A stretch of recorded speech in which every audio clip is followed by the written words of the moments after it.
What's going on, guys? Hope everybody's having a great day. Please do me a favor, smash that like button, and if you get anything from the video, subscribe.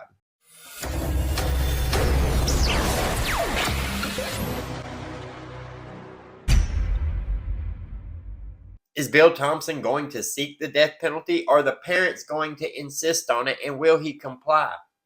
They said there's 60 days for them to let them know if they're seeking the death penalty.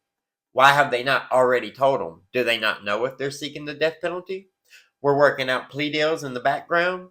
That's what it seems like to me. Now, if we do get a plea bargain, though, that brings back up Bryan Kohberger standing silent, right? Bryan Kohberger stood silent. Why would he do that? I got pretty upset about it. Why would you stand silent? Don't stand silent. If you're innocent of this crime, then say you're innocent of the crime. But he didn't say he's innocent of the crime. He stood silent. The judge entered a not guilty because he refused to acknowledge the question, right? That's what standing silent is. You refuse to acknowledge the question. So he never answered it technically. He never gave an answer, and that gives him some outs down the road. And Ann Taylor is planning to use absolutely any strategy she can to get the case thrown out. She's putting motions and motions and motions in about every little detail she can find so she can try to get the case dismissed, so she can try to find the loophole to get him out of this. What does that tell us? Things add up for a reason. He's not saying anything. She's trying to figure out a way to get him out of this, see what they can do, right? See if they can hold out for an Alford plea. Let's talk about an Alford plea.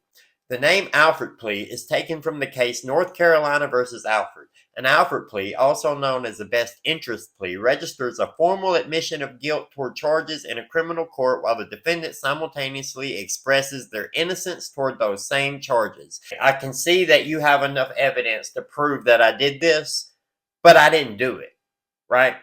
Like the similar nolo contendere plea, an Alford plea skips the full process of a criminal trial because the defendant agrees to accept all the ramifications of a guilty verdict, i.e. punishment. The main difference between a nolo contendere plea and an Alford plea is that in an Alford plea, the defendant formally pleads guilty, while in a nolo contendere plea, the defendant refuses to assert either guilt or innocence. The distinction is relevant because unlike a nolo contendere plea, a formal admission of guilt under an Alford plea can be used against the defendant in future suits.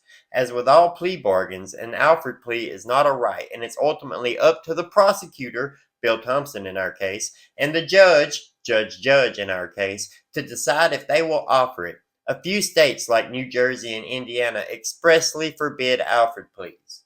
So, is Judge likely to offer an Alford plea? Is Prosecutor Bill Thompson likely to offer an Alford plea? What does their history say about them?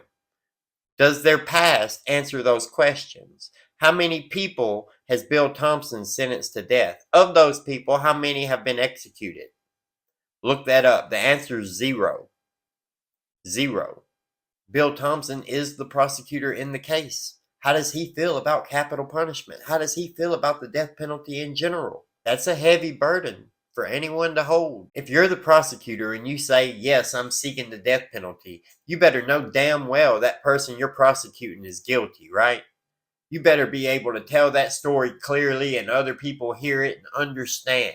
Because if you're trying to take this person's life, you absolutely have to prove that they did what you said.